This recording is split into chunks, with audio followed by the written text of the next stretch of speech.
Yeah.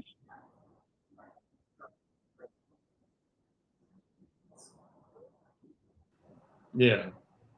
That's probably what would happen. I've showed it to my mom has a CPA friend and she's not quite on board with it. But yeah, I mean CPAs have been how do you they've been like trained in a certain way to understand how it works. So this is like completely out of left field. It's like going back to the source and the original content of what the law says. So it'd be interesting to see. I've actually written a breakdown of line by line breakdown of the return. Yeah, because I was thinking like, I don't know, what were your like? Did you put any thought to like what you want to do with this? No, I mean, Keep it for to yourself. personally, it's like I can do my taxes right.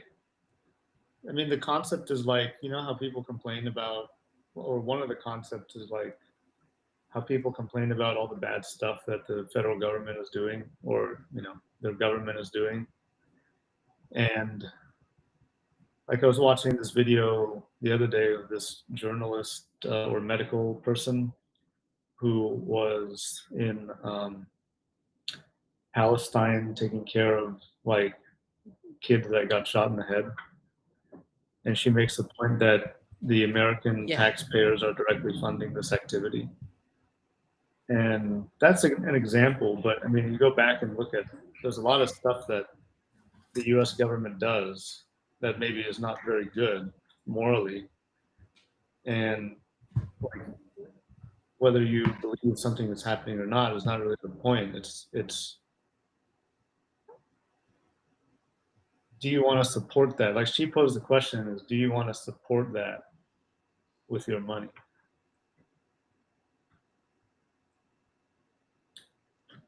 I mean, most people would, I would hope, would say no.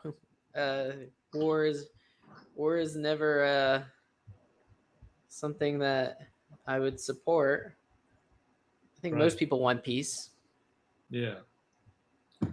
So we go a step further now because if you think that the tax, your income tax is a required thing, that's a different story. Now you have other options available to you, like protesting or voting or whatever. But since most of what we're doing, most of us convert non taxable income into taxable income and then pay taxes on it, that's a choice that you have. You're making that choice as a citizen. So, you know, people say vote with your money.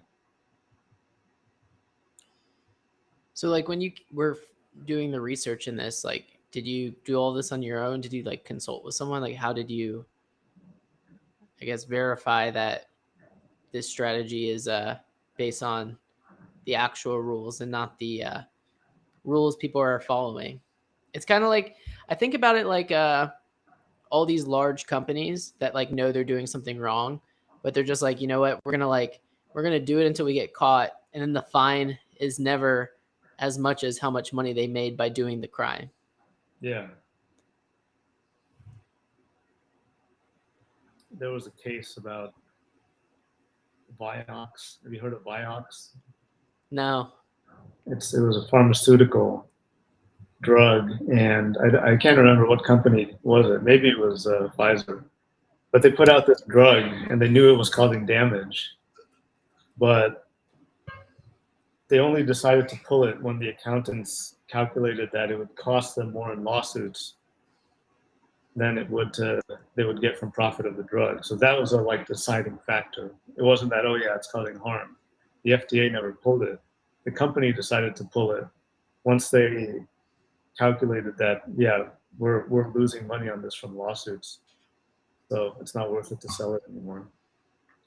Kind Yeah, of I mean, it's almost like part of this business strategy is like, all right, we know what we're doing is could be against the law if we get caught, because like that's the thing of it, like, you know, pretty much everyone's breaking rules probably every single day. Like, I forgot what I was watching, like a Clinton documentary, like about Bill Clinton, and they're just like, listen, if they, if the government wants to put as much money behind to like follow you around and figure out what laws you're breaking, they're going to find something. Yeah. Everyone's breaking some law. Yeah. In terms of the codes, yes. We're all breaking codes all the time because we don't even know what half of them are. Like, who's read the tax code? There's 3 million words at least. And then there's the federal regulations, the code of federal regulations, which is like 25 million words or something. How are you going to know all that stuff? For me, it started when I was a financial coach, because I realized like the whole system is the tax system plus the inflation system, the monetary system that we have is like, it's stacked against you no matter what. So if you're in the system, you can't get, it's like, it's designed to take your substance.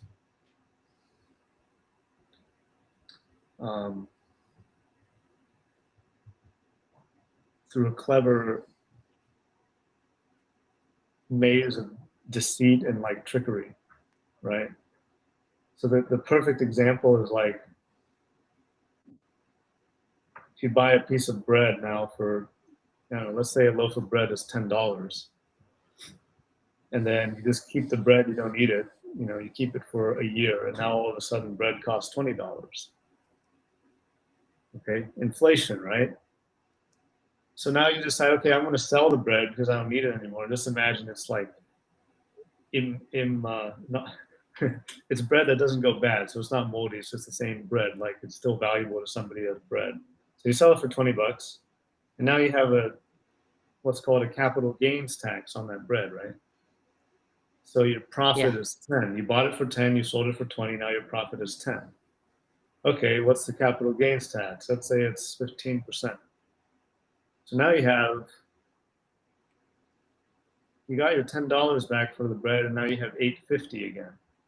So you have $18.50 total from selling that bread. And now, since bread costs $20, you can't buy bread anymore. So where did that? Without using more money. Yeah, you have to go get money somewhere else to now bring this into this equation. So where did that money go? It's like evaporated, disappeared. So that's what got me started. And I went down that path, and I was like, oh, wait a minute, the income tax as it's applied is unconstitutional. So I thought that for a long time. And then about 2 years ago, I realized, I started actually reading the code, and I was like, oh, wait a minute. They've written this to be constitutional. If we go back to that example of the bread, if I sell the bread for a $10 profit, that gain isn't considered taxable income. So you don't pay taxes on that. That's not taxable unless you convert it to taxable income and say, yes, this bread is like federally. So did you find anything that's like actually taxable income? Yeah. So what would that be? That would be things that are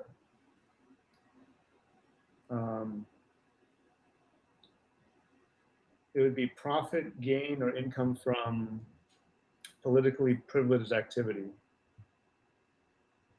or like federally privileged activity.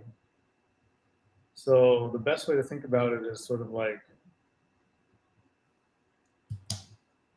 if that income or that job or that opportunity or that contract came from a result of the federal government existing, then that's considered excisable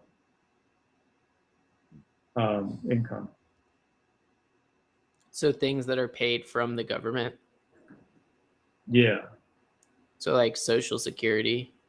Social Security, interest on federal bonds, treasury notes, or if the, like Fannie Mae, for example, was a federal corporation. So if you buy and sell that, or if they pay dividends, that would be taxable. There's other things, like my mom has some investments in oil pipelines, Oh, and they, like master list limited partnerships. yep, and they explicitly list in their K1 package that our activity is effectively connected with the conduct of a trade or business in the United States, so that's taxable, for example. So there's a lot of things that are taxable. Um, and if you have taxable income, you definitely should, you need to pay your taxes. You know, that's when you file, and that's when you get all the deductions, and then you get the Section 162 deductions. That's what CPAs usually go to when you say trade or business, right? This is what a trade Mm-hmm. or business means, right? So yeah, in that case, then yeah. But it's sort of like we'll take for example the Coca-Cola. Okay, Coca-Cola Corporation. The United States of America, the federal government is a corporation, just as Coca-Cola is a corporation. So Coca-Cola can make an income tax, and all the money that they pay out for the business that they do, that the Coca-Cola Corporation has jurisdiction over, that could be subject to the Coca-Cola income tax, and you have to fill out a Coca-Cola 1040 form, right? So that's the same concept of like with the United States of America. Mm-hmm. So if I work for Pepsi, the rules of Coca-Cola don't apply to my business with Pepsi, and vice versa. So if I'm not effectively, if my gains or profits or incomes are not effectively connected with the conduct of United States business, then my income, then I'm not, that those rules don't apply to that income. Does that make sense? It does.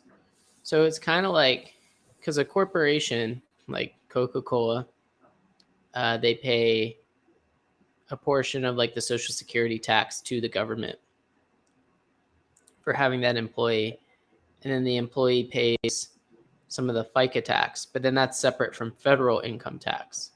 So when you're like looking through that, was there like a distinction between the federal tax and like the FICA tax? Yeah, there are different chapters that impose the tax. And actually, I wrote a breakdown of everything in the W 2. I wrote a W 2 breakdown and looked at what all the definitions meant, like what is employment, what is wages, what is employee, and all those things are defined in the tax code. And it's not like when I say wages, you know, if like you work at a restaurant, you think, oh yeah, the mom and pop shop pays me wages, but in tax law it means something totally different. So you Mm-hmm. have to apply those definitions um, when looking at your taxes. So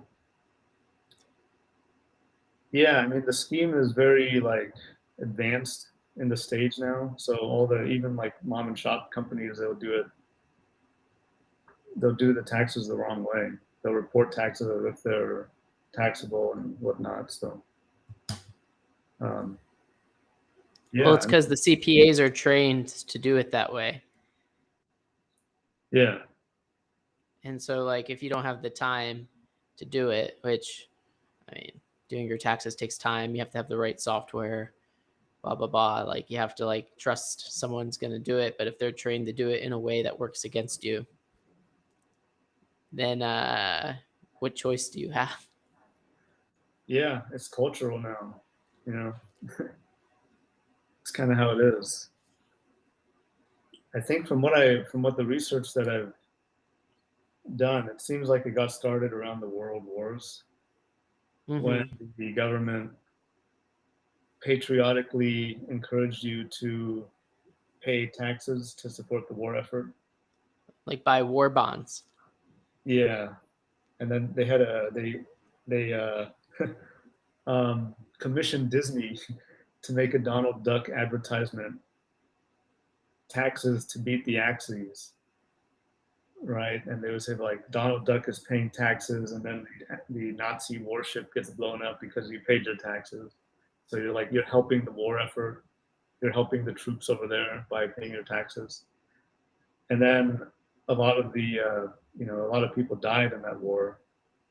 So when stuff came back to normal, it was like we're rebuilding. Now our social society is kind of like destroyed. So it never really, it just became a normal thing. Like after 8 years of war, we're like, oh yeah, we've this is how we've always done it. So we'll just continue doing it that way. And then we had the other wars like the Vietnam War and the Korean War. So it's like we have 100 years of war, and the citizen is like called upon to do their patriotic duty to fund all this stuff and defeat whatever bad guy is put in front of them. So it becomes just kind of like I think I think that's how it would become like a way of life of doing it that way. You know, starts off with good intentions and then it becomes a whole industry. Mm-hmm. I wonder if anyone's actually doing this somewhere. Lots of people are, yeah. There's like tens of thousands of examples of people doing this. Have you met anyone else that's done it? Personally, no. But there's a forum where it's like people post. That's how I learned like this process is people would post their return. They would redact it and everything, take out their personal information, but they would post their return and what happened and like the correspondence that goes back and forth between them and the agency, the IRS or the state agency. And yeah, it's just like kind of like a success story repository. So that was also a big thing of like having people, other people's successes as examples, because it was like, oh, okay, yeah, it makes sense theoretically, but like when you want to apply the theory, that's a whole nother story. I mean, something could totally make sense. However, if someone's going to say you're doing something against the law, and let's just say it's a federal agency that has an unlimited budget going against you, it's like, unless you have a lot of money, like you can't win. Yeah. Like, because you don't know the process of the courts and filing the paperwork and all that. So you're forced to hire attorneys to do it, and attorneys charged by the second. Yeah. And that's, they will do that. They will take advantage of what you don't know. And so I'm still learning too. So yeah, it's a mixed bag of results. It's like, it's interesting when the agencies don't follow the law, but they just go through procedure. Well, who governs the government? We do. So what could the people do? Protest? No, I don't think Fight back? protesting is a useful thing. It's like you gotta do what you can. When I learned this stuff about taxes, I'm like, well, I can't do my taxes in the normal way that I used to do it anymore, because now I wouldn't be following the law anymore. So I can't do that. I have to do it the right way. So by paying your taxes, you're breaking the law. Or not following the law. Not following the law. I wouldn't say I'm breaking the law, because as a citizen of the nation, I have a choice of what to do with my money. Like if I want to convert my income into taxable income, I can do that. There's nothing wrong with that. Perfectly fine. Like I can even, but if I wanted to do that, I would just send a check to the treasury and say like, here's a gift. I wouldn't go through all the complicated thing of like filling out the forms in all the right way. And I'd only do that because I think I have to. But if I wanted to, donate money to the government, I would just send them a check and be like, here you go. Happy birthday. kind of Yeah. thing. Well, if you overpay, so did you change all your withholdings to just like withhold nothing? Well, I haven't had any withholdings to change. But I haven't had a job for a while that pays in that way, like a W-2 job. Hmm. But yeah, I guess that would be the next uh, test, is to see how that would go. So essentially, someone would change like their federal withholding. The state level is a little bit different.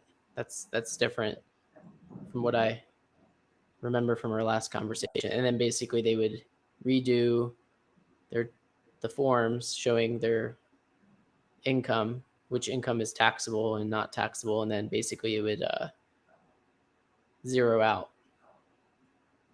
Technically, you're not even supposed to get a W-4 unless you're being paid taxable income. Like the W-2 is only for wages, as defined in the IRC. Like it's not for private sector earnings. So the concept is like, if I start work at let's say I start working at a grocery store, and they say, here's a W-4, you got to sign this. It's your first day of work. Like, I would ask them, I don't understand why I have to sign this form. This is an IRS document. Are you a federal employer? Are you a federal corporation? Is this effectively connected with the conduct of a public office? And they would all say no to that, but that's just our procedure. We can't hire you if you don't fill this out. So then what do I do? I guess what I would do is I would fill it out as if I was thinking I'm working for like a federal corporation or something like that.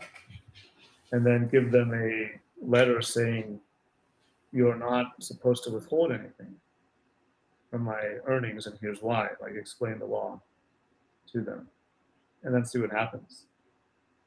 It's Yeah, actually but it's actually a crime to impersonate a federal office or a federal officer. And technically, when you do that as an employer and you tell your employee, hey, here's the form you have to fill out, otherwise we can't hire you, you're now potentially committing a felony. right. Well, that goes back to like how would someone defend themselves? Well, now you Yeah, have to get into a uh, legal suit of some sort.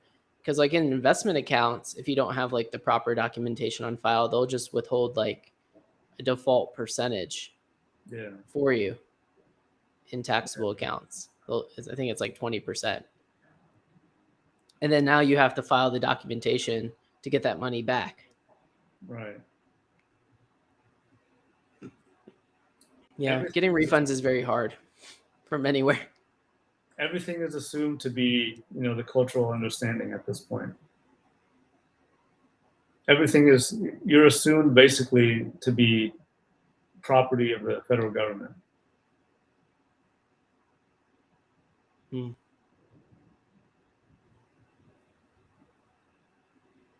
Pretty, pretty weird. Yep.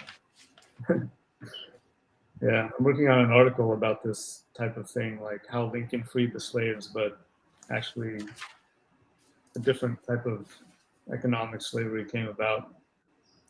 But anyway, it's a big topic. We can keep going on and on. I want to hear some of the stuff that you have talking points. We got some tariffs coming. The big beautiful bill got passed. There's a lot of ups and downs in the markets. You know, Elon Musk and all this stuff. So yeah, Yeah, I mean, since we're talking about government, I mean, what are your thoughts about the yeah. But what? this new political ambition? Oh, Elon's. Yeah, I think it's kind of cool. I mean, he's getting involved. He was like basically a private citizen before, and then he's like super political now, getting involved in everything and commentating and that kind of thing. I don't know. I It's mean, like it's a good example. this happened with I don't know if it's to this degree, but back then it probably was Howard Hughes. and the government. They like brought him into court and all sorts of things because of well, one, there was like a bill that was attempting to be passed that was going to put like a monopoly on like air travel and like benefit certain people. And he was very against that. And then they brought him in again because he built airplanes for the government. And then they're like, where did all the money go? He's like, well, I spent it making planes. And they're like, well, how did you finish the project? He's like, well, I used my own money to finish the project.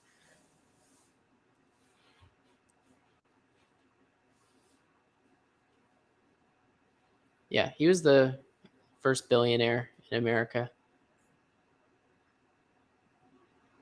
So whenever someone gets to a high level, it seems that they become a target. Yeah. So Howard Hughes was making airplanes? Yeah, he was making airplanes. It's all in the book. Well, I'm sure there's a book. I've read a couple of the books about him. I mean, he's a crazy guy. No doubt about that. But yeah, I mean, he did a lot for airplanes and aviation. In terms of like one of the things I believe was like the smooth rivets that you see on planes, like when you're like boarding and you like see the little rivets, like how they're smooth, and then getting planes to fly above the weather so that way it's calmer. So that's why planes fly at like a certain altitude, because if you fly in the weather, it's bumpy as heck. Yeah. But if you go above the weather, then people aren't scared because it's smoother sails. Yeah, probably more efficient too. Yeah.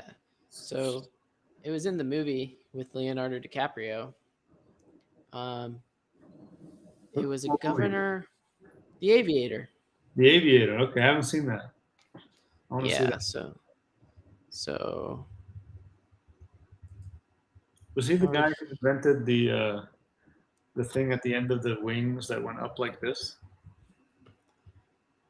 I don't know, but basically, there was a senator from Maine named Owen Brewster, and he's from Maine, and he was very against Howard Hughes because Howard Hughes was the wealthiest person at the time, and essentially he claimed a concern that Hughes received $40 million from the War Department without actually delivering the aircrafts that he was saying he was going to do. And so that's what led him to bringing Howard Hughes to a Senate hearing. It's pretty funny because like there was like a meeting that he had with like the senator at like, I don't know, his office or something. And he's like commenting on the painting. He's like, where'd you get that painting? And the senator was like, I got it from Peru. And he's like, how did you get there? He's like, we flew. He's like, oh, you flew. And like you could see like him thinking like, okay, what does this have to do with this bill that you're presenting? Because essentially it was going to give TWA, I think was the airline, like a monopoly on international travel. And the idea was that it was going to make air travel cheaper for Americans. But Howard Hughes was saying that it's going to, make a monopoly, which is obviously not good for the consumer. So Howard Hughes was against the monopoly. Yeah, well, he also owned an airline, Pan American Airways. Yeah, so he would want free competition. Yeah, so that bill would basically destroy the airline competition. And like one of the things he like said in the Senate was like, what does a senator from Maine need to go to Peru for? Something along those lines. Yeah. So I mean, these things have happened before, and I mean, this was in the 50s. Yeah. Um, let's see. See if I can find something. Yeah, he was in the Aviator. Hughes claimed that Brewster was corrupt. This led to an unusual defeat of an incumbent senator in his own primary, and he resigned his seat. He eventually resigned. Because Howard Hughes had the money to fight all this. Yeah. So since he had the money, he was able to fund his freedom. And I guess Mr. Musk has the money. He could fight against things that he doesn't believe in. Yeah. Which most people can't. I mean, even if someone's in the street taken into jail, I mean, some people can't even post a couple $100 bond. Yeah. And I think that was mostly due to like the war on drugs during Reagan. Which did you ever watch the Did you ever watch Narcos? Yeah. So like I was like basically they were making more money than like General Motors Yeah. at the time. Yeah. So I was thinking about it. I was like, well, is this a war on drugs, or is this a war on if more money keeps leaving America, it would destroy the currency? Hmm. Because they were just taking the money and burying it, like they had so much. Deflationary practice. Yeah. So basically, the money was leaving America, going to Colombia, and then basically they were just burying it because they had so much of it. Now, that's a very interesting take. I never thought about that before. I mean, that's how I viewed it. Yeah. Let's see how much. Let's see I mean, the drug trade was very how profitable. much was Pablo Still Escobar is. making You know the per guy year? Gary Webb? He was making $25 billion in 1989. That was Pablo Escobar's peak earnings. Wow. That's a lot of cash. But no, who? Gary Webb? I guess that's that money is technically taxable because it's interstate commerce, and tariffs could apply to that product. But if you're smuggling it, I guess the laws don't apply to you anymore. Gary Webb was a journalist. He wrote about the CIA's connection with the drug trade. He wrote a book about it, and then he apparently killed himself. Got suicided, is what they say. that But like conveniently after he comes out with this stuff, seems to happen to a lot of people, doesn't it? yeah, it does. Uh, that's an interesting point. Like maybe it was an emergency because that was during Reagan that really ramped up. It might have been that also like it could have been a component to like keep the Yeah, let me value see. of money. So he said he's making like 400 and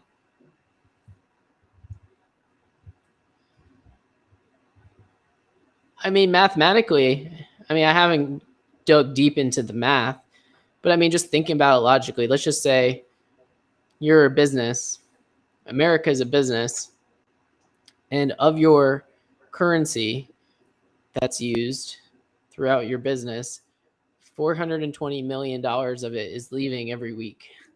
And you can't account for it, and you don't know where it's going, and you don't know how it's being used. Mm-hmm. I mean, it's just simple supply demand, right? If you don't know the supply, you can't price it accordingly. I mean, that's what like a economist would do is like, supply goes down, typically price goes up. Supply goes up, typically price goes down, depending on the good or service that's being provided. Yeah. Let me see if I can do some math. I guess the way we would do it, we would just see what is the GDP of America in 1989 and just see what percentage of that is the GDP of America. That'd be like an easy way to do it, right? Yeah. Let's see, what was And the unaccounted GDP for of industry. America in 1989? let's see, GDP of America in 1989 compared to Pablo Escobar making about 420 million a week reportedly. Let's see. 420 a week. So the GDP of America was 5.48 trillion, and so Pablo Escobar is reportedly making 21 billion a year. So it's about only half of the GDP, half a percent. Hmm. But from what I've learned, is most war has to do with it starts as a currency war and then becomes real war. I think we mentioned that on like the last time or the time before. Hmm. So, marketing, right? Marketing's important. How are you going to market this to the people? Yeah. War on drugs. We don't want our kids getting hooked on drugs. Yep. Did you have DARE, like drug abuse resistance education in school? I don't think it was called that. I never remember going to a class with that, but we had like a special presentation in one of our classes. It was like a special day where all of us are going to learn about drugs, and we had some presenter come and like show us all the pictures of drugs and like where to find them and what they look like, so that if we ever come in contact with them, we can be like, oh yeah, I know what that is, and that's the drug. And we got like pictures of people's lungs and their faces and things like that after being on drugs. So, yeah, but DARE, that was Nancy Reagan's thing, right?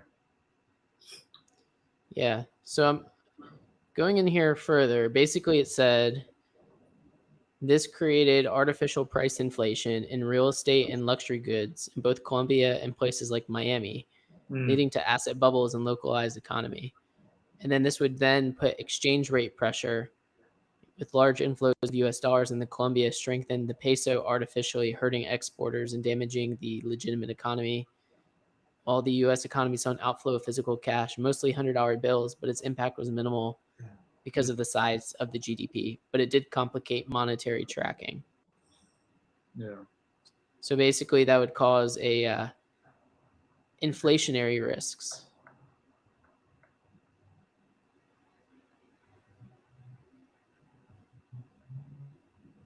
So Yeah. then it forced the U.S. and Colombia to put billions of dollars into the war on drugs, which then also causes inflation, which Yep. came at the expense of education, healthcare, and infrastructure. Huh. Now we're starting to see that infrastructure, with homes, there's a shortage of homes, which has caused prices to inflate. Drugs have historically been a way of an enemy. Well, drugs have historically been a method of warfare against a nation or a country. Yeah. The I mean, the British use opium wars. The opium wars against China. It's sort of uh, similar to like what's happening here. It's like influx of drugs um, into the nation, and instead of having to go and shoot people, they'll inject it themselves and destroy themselves ourselves that way. yeah.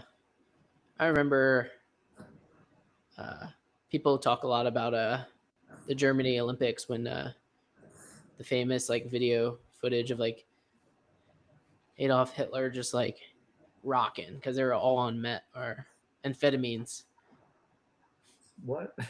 Never Yeah, heard of this. they're all on speed, Who? like the German soldiers. All the German soldiers, they got speed and went to Very war. efficient. Yeah. Oh wow. Didn't they give like speed to like housewives like in the 50s? Blitzkrieg, Speed Creek. Yeah. I don't know. Coke. Well, Coke had Coke in it.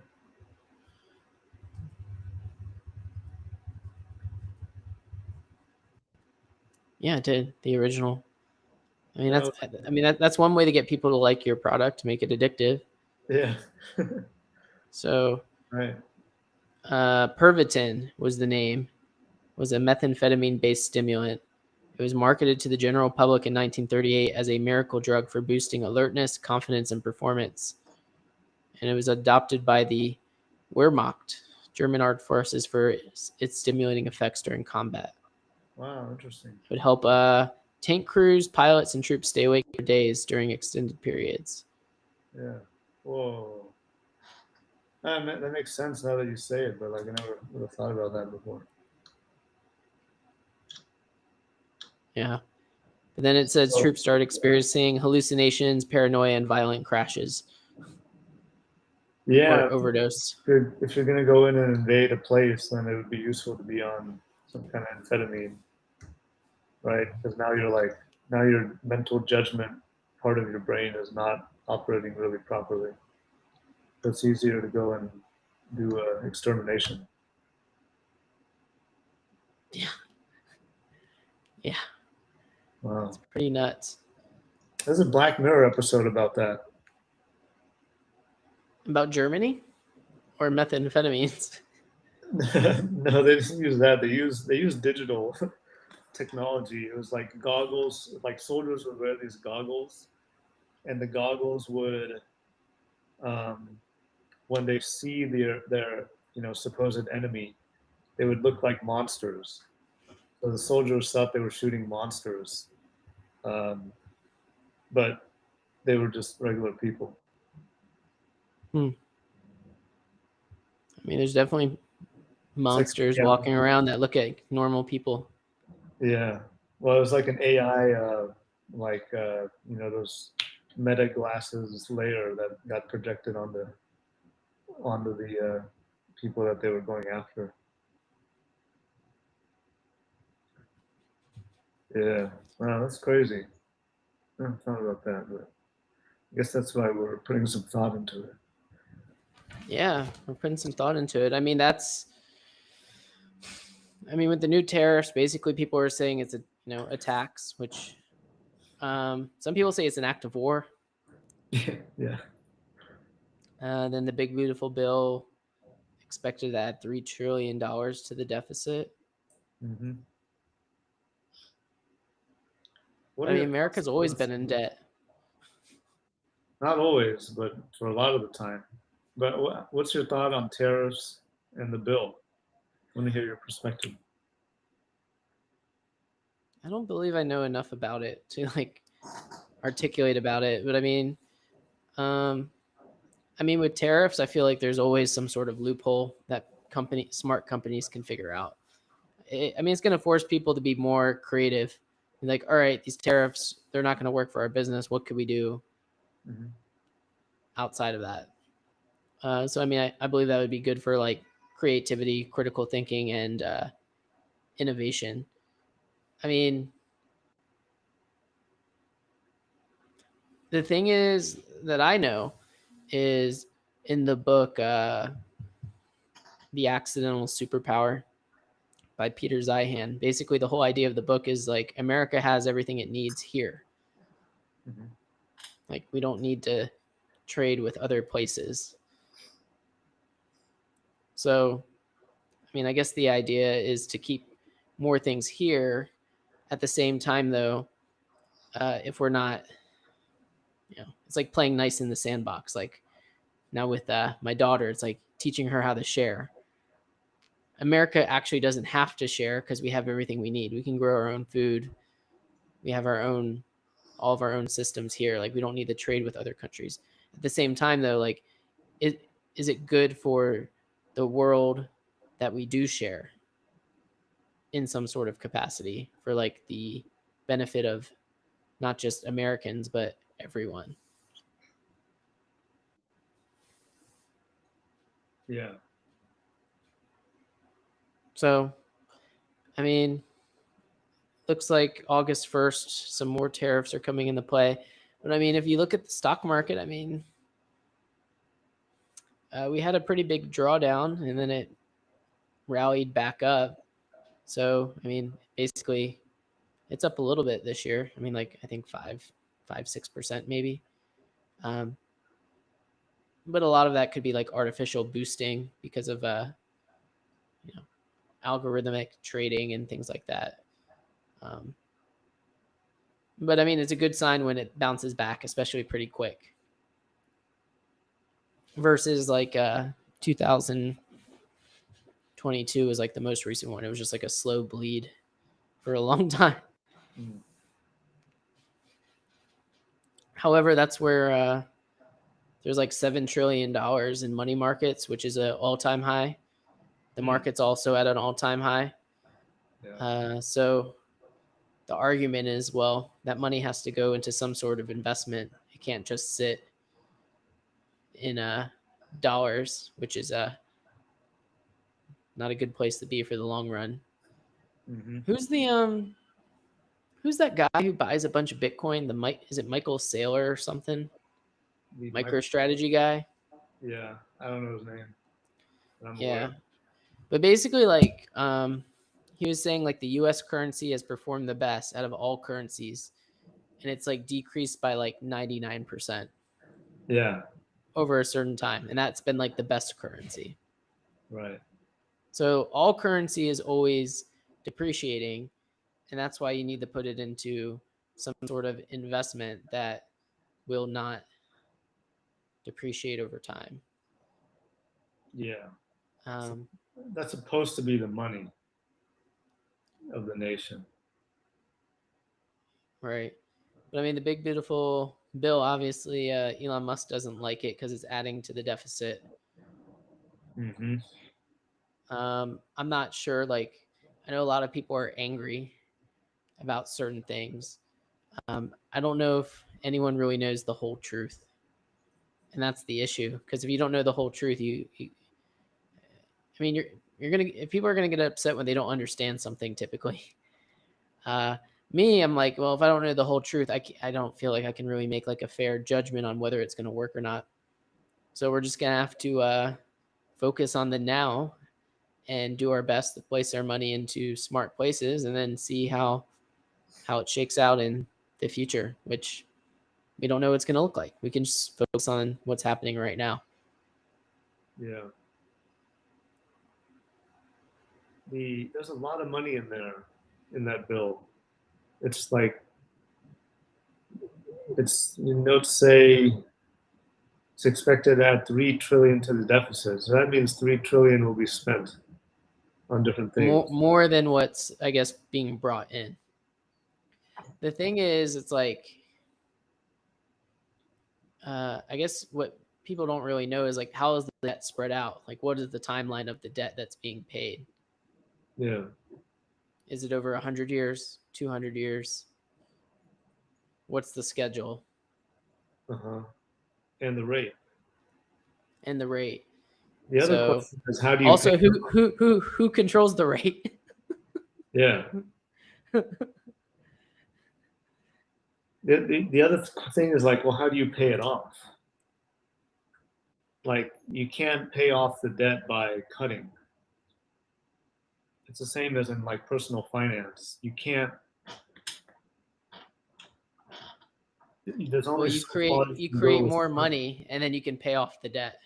Yeah, but how do you create more money You in the make it. proper way? You make it, Well, but then do what with it? well, I guess creating it is not like the proper way. But if you're creating more money into the system, Yeah. that adds to inflation. So then you got to figure out where to put that money in Yeah. order to Not outpace necessarily. inflation. It might not necessarily create inflation, but it depends on what you do with it. Because there's a way you can introduce money into the economy and increase the money supply without causing inflation to happen. So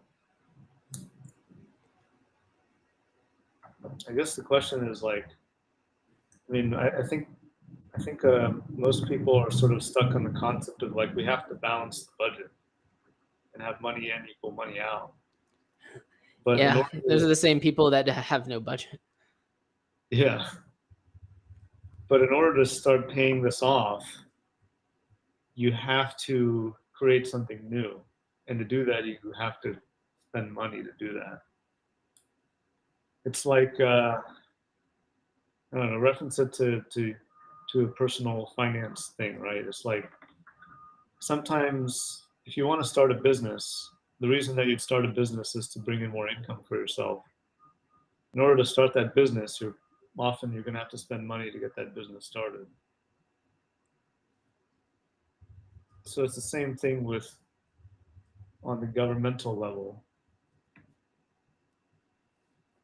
What kind of useful products and services can the government put out that'll pay for itself and even bring in profits over time? Yeah. Well, I was able to find in 2023 the top countries investing in the United States. I don't know if these numbers are accurate, but basically it was saying United Kingdom has an investment position of $657 billion in the United States. Ireland, 635 billion. I say United Kingdom, 657 billion, 635 billion Ireland, 351 billion France, 370 billion Switzerland, 262 billion Netherlands. So I guess those countries see a reason to invest. Yeah. From their perspective, the debt is a investment. It is. I guess it could be a good one. Yeah. Let's see. 2023 foreign direct investment to the U.S. increased by 227 billion, reaching a total of 5.39 trillion. I guess it's like if you add 3 trillion to the deficit, but you bring in 3.5 trillion of money, you still made money. Yep. So we will Yeah. wait and see. I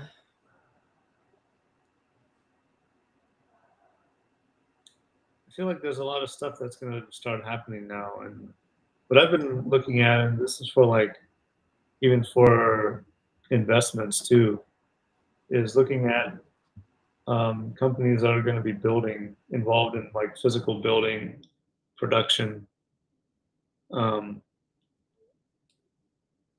and making things. Like we were talking about airplanes before, and the ban on supersonic travel just got lifted. It was in place for like ever since the Concorde, it was in place, but now it's gone. So there's a company making supersonic jets for commercial travel. So it's like the second thing, you know. Yeah. Well, basically, I mean, the big thing that we're going to find out is like which companies with artificial intelligence are real and which ones are not real.